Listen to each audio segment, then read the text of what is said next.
લાઇફસ્ટાઈલનો કયો ફેરફાર તમારી દ્રષ્ટિએ અત્યારે આપણે બધાએ કરવો અત્યંત આવશ્યક છે કે જે કદાચ આ રોગોથી આપણને દૂર રાખે?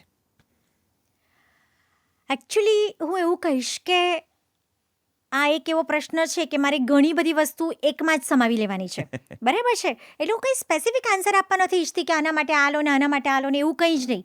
પણ મારું એક કોમન મેં જે ઓબ્ઝર્વ કર્યું છે કે બધામાં જોવા મળે છે કે તમારું બાયોલોજિકલ ક્લોક, તમારો જમવાનો, તમારો સૂવાનો અને તમારો ઉઠવાનો સમય જો ડિસિપ્લિનમાં હશે ને, તો હું એવું માનું છું કે બીજું કશું જ નહીં થાય.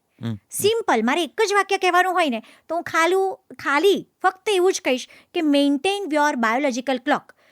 સમયે સૂઈ જાઓ, સમયે ઉઠો અને સમયે જમી લો. બસ આટલી જ વસ્તુ તમે કરશો ને, તો મોટા મોટા લાઇફસ્ટાઇલ ડિસઓર્ડર્સ થવાથી તમે બચી શકશો. અને અગેન એ બધાની વચ્ચે તમારું ડાયજેશન પ્રોપર રહે એવો પ્રયત્ન કરો.